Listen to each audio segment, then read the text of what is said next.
Wow!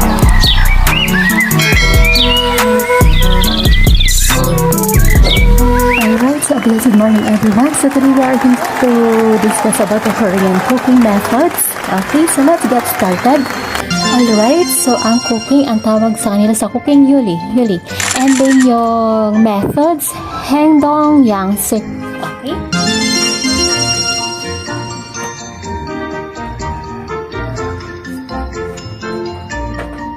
So ang tawag niya ay steam. Cheddar.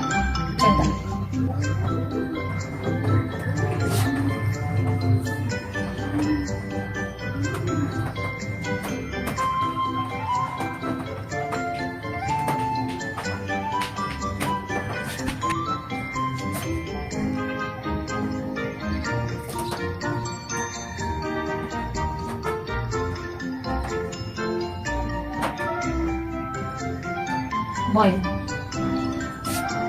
Tawag ay correct.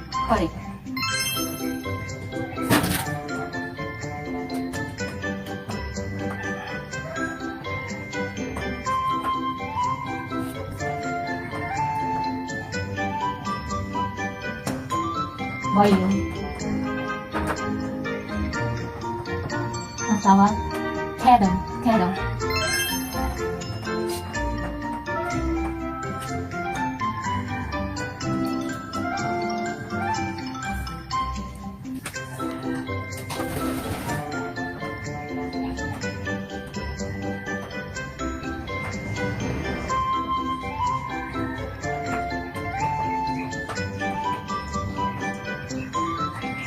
Stir fry, poken.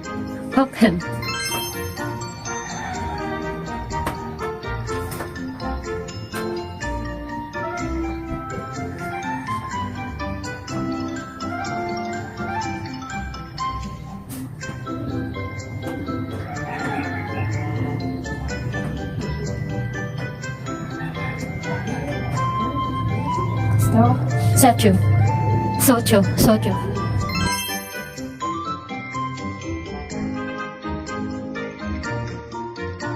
Alright, so next is roasting.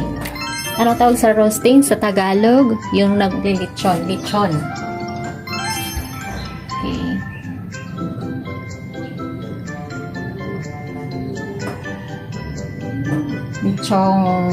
Litsong manok, litsong baboy, ganyan. Roasting.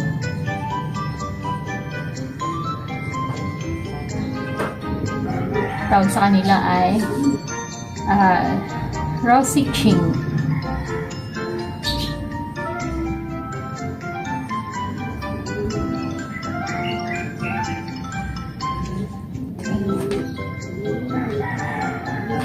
So, ang last, saute.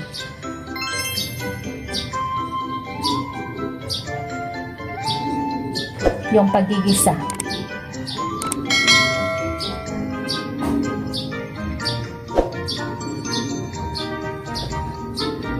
Okay, so tawag sa kanila saute. Okay, so from the start, ang steam, yung pinasingaw po yan, katulad ng siupaw, siomai, yan po ha, steam po yan. Ang tawag sa kanila ay chida. Ang grill, okay, example ng grill ay yung barbecue, yung mga tinuhog na mga inihaw. Ang tawag sa kanila ay curl, okay, curl. Deep fry, okay, pag sinabing deep fry, yung nakalutang sa mantika, katulad na pagluluto ng potatoes, okay, french fries, okay. So, yan po, ang tawag sa kanila ay tuikeda, okay, tuikeda. Ang boil, yung pagpapakulo ng tubig, ang tawag sa kanila ay koreb. Boiling, okay, yung paglalaga, katulad ng kangkong o kaya itlog, ayan. Ang tawag po sa kanila ay kedom. Ang stir fry, okay, gisa, ang tawag po ay pokhem. Paggisa po yan. Store, nilaga, ang tawag po ay socho. Bake, okay, pag-bake ng cake, cookies, ayan, ang tawag po ay pangkoki. Okay, ulitin ko, pangkoki. Roasting, yung lechon manok, lechon baboy, okay, kung ano pang lechon yan. Ang tawag po sa kanila ay rosichung. Okay? Rosichung. Okay, and the last one, sauté yung paggisa. Sauté pa rin sa kanila, sauté. Okay, so thank you so much guys. I hope na-inspired at natuto kayo ulit sa aking panibagong videos. Please don't forget like, share, and comment below. And please subscribe to my YouTube channel, okay? And hit the bell notification para updated kayo upcoming videos. Thank you so much guys. I love you all. Wow. And ingat-ingat kayo parati. God bless you. God bless you all.